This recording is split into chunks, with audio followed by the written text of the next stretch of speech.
नमस्कार साथियों, मैं हूं युवराज सिंह राजावत और हाजिर करते हैं एक और नया वीडियो। दोस्तों, आज के इस धमाकेदार वीडियो में आपका तहे दिल से स्वागत है। और आज हम लोग हिस्ट्री का चैप्टर 1 का पार्ट 1 करने जा रहे हैं। और बहुत ही ज्यादा इजी और इंटरेस्टिंग चैप्टर है गाइस, कुछ नहीं रखा है इसमें। और बस आपको लगता है कि हिस्ट्री बोरिंग है, बट ऐसा नहीं है गाइस। हिस्ट्री एक ऐसा सब्जेक्ट है जो कि समझना पड़ता है, प्रैक्टिकल है वो सब्जेक्ट, आपको इमेजिन करना पड़ता है। ऐसा कि नहीं बार बार रटे पे रटे जाओ। ये सब्जेक्ट नहीं है, इसे आपको समझना पड़ेगा, आपको कि याद करना पड़ेगा by your whole heart. Okay, तभी जाके आप एक अच्छे से एक चैप्टर को या फिर एक पूरी हिस्ट्री किताब को निपटा सकते हैं। ओके, सो आगे बढ़ेंगे। ओके, सो यहाँ पर हमें introducing tracing changes through 1000 years करने जा रहे हैं। चैप्टर का नाम है। ओके, सो यहाँ पर हमें एक मैप दिखता है। वो एक मैप है जो कि आपकी बुक में दिया गया है। मैं आपको दिखाता हूँ, ये एक मैप है। ओके, सो ये मैप जो है, ये मैप बनाया गया था 1154 सीई में। 1154 सीई में 1154 सीई में कॉमन एरा मतलब। ओके, 1154 कॉमन एरा में। और किसने बनाया था? अल इद्रिसी ने बनाया था। अल इद्रिसी ने बनाया था। पर ये बहुत ही ज्यादा गलत गंदा मैप बनाया था उन्होंने, जो भी बनाया था। As per to that knowledge, as per to that particular knowledge, at that particular time knowledge, उन्होंने वो अपने जो इन्वायरमेंट था, उनकी जहाँ इंफॉर्मेशन जो उन्हें मिली, एज पर टू दैट उन्होंने ये मैप बनाया। उनकी भी कोई गलती नहीं है, हम उन पे दोष नहीं डाल सकते। ओके, सो क्योंकि वहां पर तब ऐसी नॉलेज थी, या फिर वो क्या हो सकता है कि वो साउथ से आ रहे हो और उन्हें इंडिया कुछ ऐसा दिखा हो। तो as per to that particular time knowledge they introduce this map. And this map was very wrong था, इसमें रॉन्ग स्टेट्समेंट दिए गए हैं। ओके, सो यहाँ पर आपको श्रीलंका दिखता है, जो कि उसका ओरिजिनल साइज नहीं है on the map. Okay, Sri Lanka बहुत ही ज्यादा बड़ा बना दिया है। ओके, जो ग्रिड है, आउटर लाइन है, वो एकदम इक्वल है। और बहुत सारे आइलैंड्स भी बनाए हमने, या मतलब जो कि नहीं थे। ओके, सो ये गलत गलत बनाया था। फिर मैप 2 देखिए, मैप टू मैप टू बनाया गया था इसके कुल 566 ईयर्स बाद, मतलब 566 साल बाद। आपको बताया गया यहाँ इस बुक में दिया गया होगा 600 ईयर्स साल बाद, क्योंकि उन्होंने राउंड ऑफ किया है। जी हाँ गाइस, 566 ईयर्स का राउंड ऑफ करेंगे तो आपको 600 मिलेगा। सो बट मैं आपको बता दूं कि अगर मैं आपको अप्रोक्स एक्यूरेट बता रहा हूँ, तो 1154 को आप अगर मतलब सब्सट्रैक्ट करेंगे 1720 से, यहाँ तो यहाँ आपको आएगा, यहाँ 10 मिलेगा, यहाँ 6 आएंगे, यहाँ आ जाएगा 1, यहाँ 11, यहाँ 6, यहाँ आ जाएगा, हाँ यहाँ आ जाएगा हमारा, सॉरी 6, हाँ 6 आ जाएगा, 5 यहाँ 5, और यहाँ 0 आ जाएगा। सो 566 ईयर्स एक्यूरेट है। ओके, बट आपको बुक के हिसाब से लर्न करना है, तो 600 लर्न कर लीजिएगा कि 600 ईयर्स बाद वो जो मैप 2 लॉन्च हुआ था। मैप 2 किसने लॉन्च किया था? मैप 2 लॉन्च हुआ था, मतलब 566 years later map 2 was launched।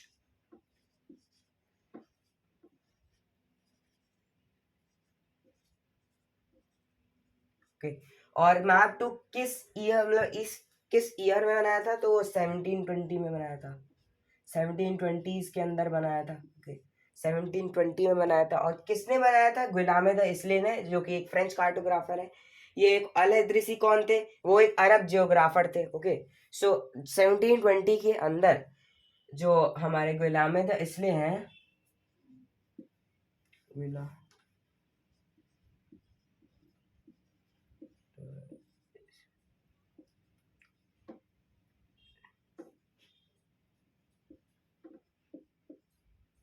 हाँ गुलाम इसलिए हैं, इन्होंने ही जो मैप 2 था उन्होंने बनाया था। और वो मैप अप्रोक्स एक्यूरेट था, बिकॉज वो हमारे, देखिए आप देख सकते हैं कि तब उस टाइम पे पाकिस्तान और इंडिया का सेपरेशन नहीं हुआ था, तो बॉर्डर्स नहीं है। ओके, श्रीलंका आज जैसा है वैसा ही थोड़ा लगभग बनाया गया है।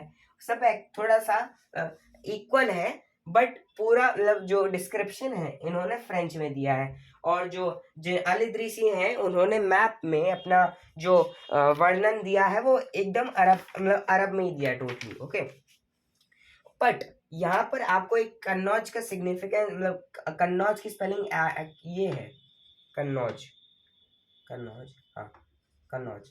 मैं आपको बताने की जरूरत नहीं है कि कन्नौज यहाँ पर QANAUJ लिखा है, पर इनकी स्पेलिंग ये गलत थी, मतलब कन्नौज, हाँ कन्नौज की स्पेलिंग यहाँ इन्होंने गलत लिखी थी। Okay, as per to that knowledge, as per to that particular time knowledge, उन्होंने ऐसे कन्नौज की स्पेलिंग किया QANAUJ लिखा था। ओके, सो ओके, मैंने बता दिया आपको। आगे बढ़ते हैं। हाँ, अभी आते हैं हम लोग आगे बढ़ते हैं। Okay, equally important is the fact that science and cartography deferred in the two periods. When the historians read documents, maps, and texts from the past, they have to be sensitive to different historical backgrounds, the context in which information about the past was produced. Okay, so देखिए guys, cartographer का पहले मतलब होता क्या है? तो cartographer वो person होता है जो कि मैप बनाता है, जो चित्रकला मैप की अच्छी बना लेता है। ओके, सो उसे कार्टोग्राफर कहते हैं।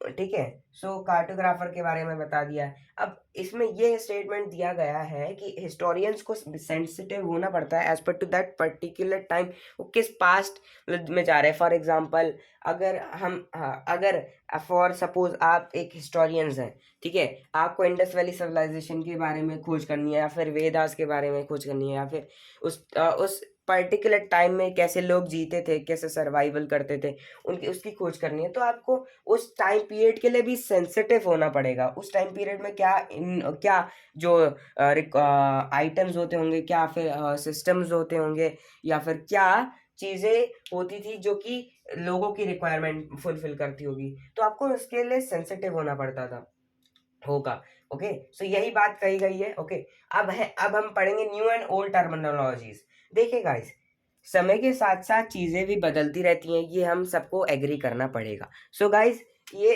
यही हमें एक लैंग्वेज में भी थोड़ा फर्क देखने को नहीं मिलता, हमें वर्ड्स में भी फर्क देखने को मिलता है। ओके, जैसे कि हम लोग देखते हैं फॉरेनर, फॉरेनर देखेंगे,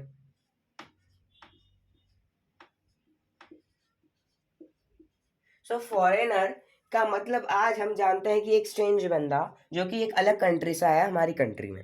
ओके, जो वो टूरिस्ट भी हो सकता है। ओके, सो एक स्ट्रेंज पर्सन जो कि हमारी कंट्री आया है, सो उसे हम लोग क्या कहते हैं? फॉरेनर कहते हैं।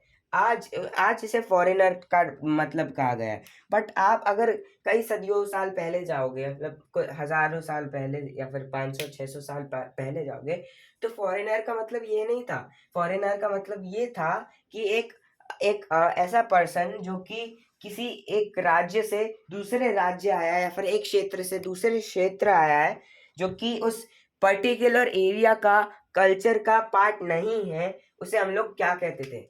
फॉरेनर कहते थे। ओके, जो कि एक कल्चर या फिर रिलीजन का या फिर रिलीजियस का पार्ट नहीं था, उसे हम लोग फॉरेनर के नाम से वो जानते थे। ओके, सो ये फॉरेनर का मतलब हो गया। अभी ऐसे ही हिंदुस्तान का मतलब भी, जो कि हिंदुस्तान का ऐसे ही है, भारतवर्ष। ओके, सो हिंदुस्तान, ओके, हिंदुस्तान का भी ऐसे मतलब बदला, जैसे कि मिनहाज इसराज ने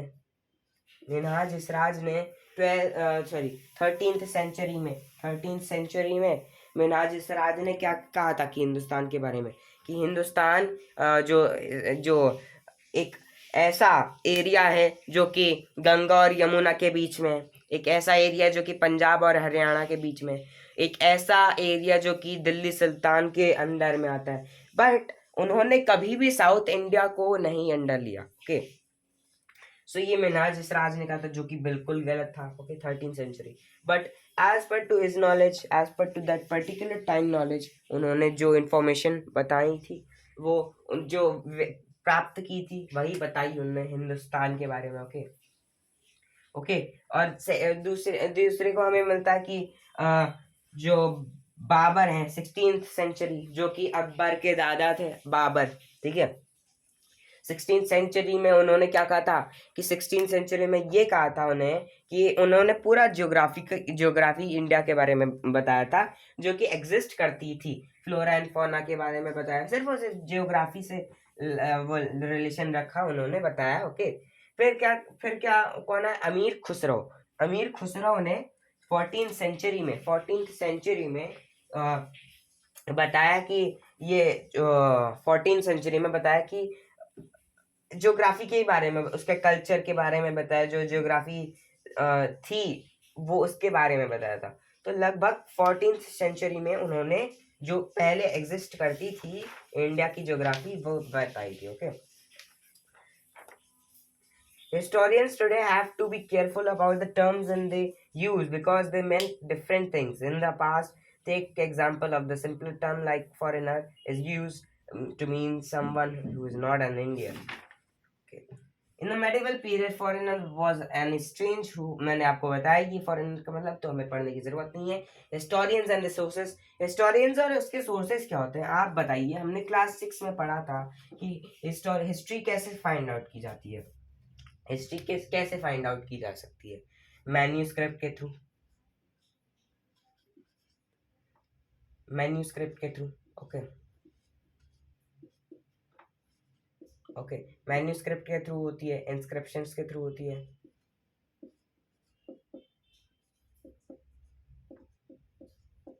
इंस्क्रिप्शंस और आर्किटेक्चर।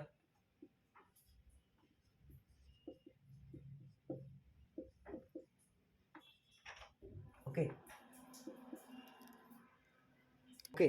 सो आर्किटेक्ट के थ्रू और क्या, और भी कई अन्य रीजन है, जैसे कि कोई प्रीशियस कॉइन्स हो गए, स्टोन्स हो गए, और ऑर्नामेंट्स हो गए, फायर जो वेपन्स होते हैं वो हो गए, और भी कई सारी चीजें जिसके थ्रू हमें बोन्स के थ्रू भी पता चलती हैं। ओके। सो ये सारी चीजें क्या हिस्टोरियंस एंड ये सोर्सेस हैं हिस्टोरियंस के, जिसके वो पता लगाते हैं। ओके। सो ये ऐसी तुक्का नहीं मार लेते वो, उन्हें भी समझना पड़ता है, उन्हें भी सेंसिटिव होना पड़ता है toward that particular period of time. वो किस पीरियड ऑफ टाइम की खोज कर रहे हैं उसके लिए उन्हें सेंसिटिव होना पड़ता है कि क्या था क्या क्या नहीं था। Okay. Historians use different types of sources to learn about the past depending upon the period of their study and the nature of their investigation. Later years, for example, you read about the rules of the Gupta dynasty and Harshavardhana. In the book, we will read about the following thousands years from roughly 700 to 1750. Okay guys, हमने क्या पढ़ा था? हमने 700 तक पढ़ा था class 6 में। 700 तक मतलब ये थी एंशियंट हिस्ट्री। ये क्या थी? एंशियंट हिस्ट्री थी। एंशियंट हिस्ट्री मतलब कि जो पहले थी, बहुत पहले हिस्ट्री। ओके ओके, ये थी एंशियंट हिस्ट्री। और अब हम लोग क्या कौन सी पढ़ने में जा रहे हैं? जो कि 700 से 1750 थी। और ये कौन सी पीरियड ऑफ टाइम था? मेडिवल पीरियड ऑफ टाइम था। बट इसे हम लोग कहते हैं क्या? Medieval history.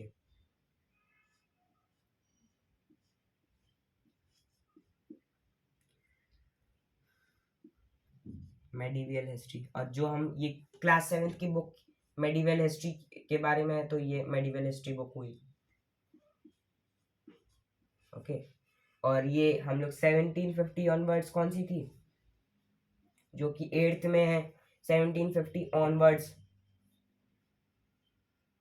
1750 ऑनवर्ड्स थी, तो सिर्फ और सिर्फ वो थी कौन सी? Modern history. जब ब्रिटिश आ गए और अपना रूल, ब्रिटिश वो कंपनी आ गई, ठीक है, ईस्टर्न कंपनी आ गई थी, तो उसके बारे में। ओके। Modern history. सो अभी जो हम हिस्ट्री पढ़ रहे हैं उस हिस्ट्री का नाम मेडिवल हिस्ट्री है। और ये मेडिवल हिस्ट्री क्या बताती है? ये मेडिवल हिस्ट्री बताती है कि कैसे कैसे राजा है और उनका डिक्लाइन हुआ। Okay. So that is the thing that I want to tell you. Okay. So आगे बढ़ते हैं।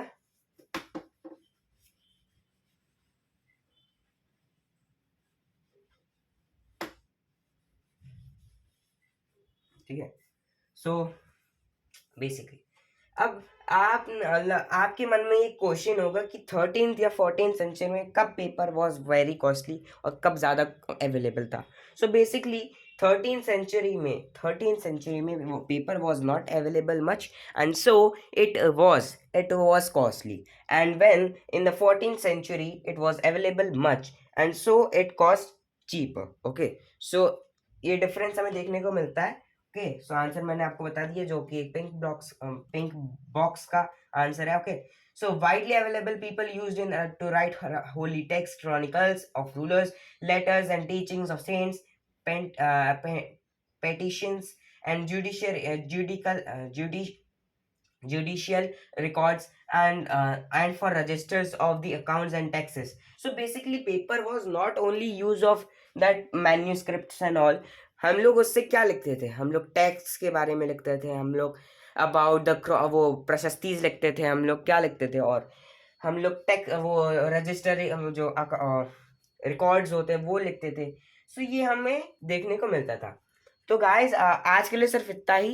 मैं पार्ट 2 ज़रूर बनाऊंगा इसके लिए और आपको ज़रूर एक्सप्लेन करूंगा। अगर आपको ये वीडियो बहुत ही ज़्यादा पसंद आए तो लाइक करिए, सब्सक्राइब कीजिए और शेयर कीजिए। Thank you for watching, have a nice day.